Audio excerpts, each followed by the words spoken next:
What would you tell your 30-year-old self? I was thinking about this the other day, and actually, I had somebody ask me that question. What would I tell my 30-year-old self when I was just starting in business? My name's Annette Manius, and I owned a business for 31 years. So I have a little bit of experience in this because I lived it. When I was 30, I started my business.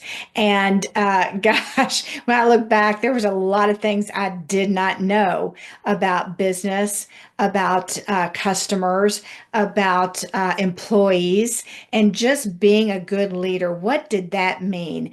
So if I think back about my journey, what would I tell my 30-year-old self today? What would that be? And there's a couple things. One is embrace leadership. I wish I would have, don't we all say that? But I wish I would have learned more about being a leader.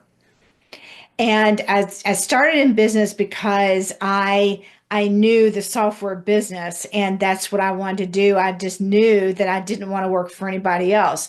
Well, it never occurred to me that I would have a lot of employees and I was going to have to be a leader to those people. I thought they would just work and come in and didn't need any leadership. Well, so that was a little crazy. So I was a little bit late on that journey, I think, but ended up okay. So that goes along with my second piece, which is continuous learning.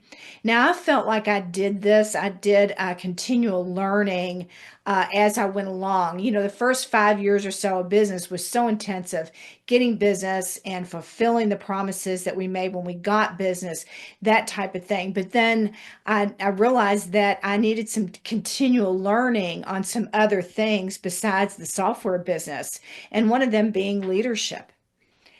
And then once I did start getting employees, I realized that I had to be authentic. And I think I did that pretty well because I tend to be an authentic person anyway. So it just came out. Maybe sometimes too authentic, but again, that constant learning and being involved in peer groups and reading, that type of thing really helped me. So I'm a lifetime learner.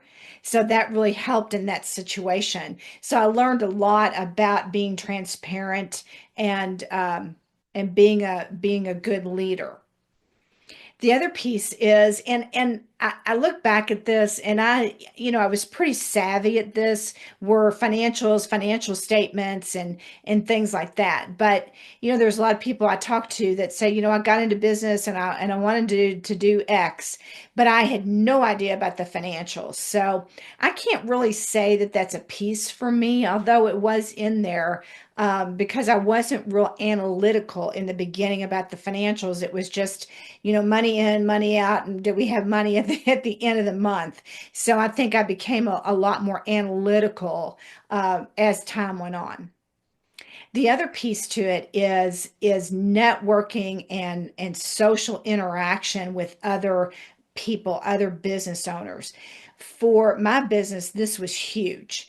Um, I tend to be an introvert, so this was a little bit out of my comfort zone. But once I learned to do it, it was fun. But I wish I'd had those skills or learned those skills when I first started in business. So I learned them because I had to.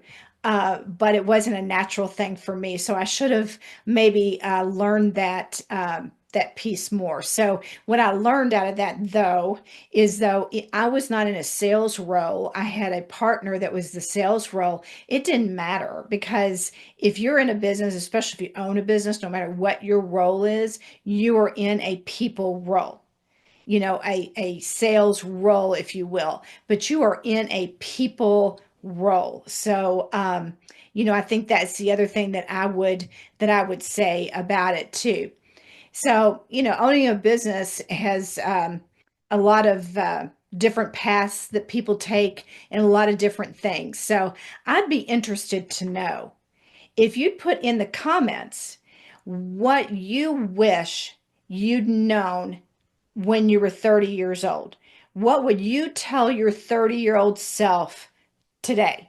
So be interesting to know. I would love to know all the different things that people would have to say. So thanks, and I look forward to your comments.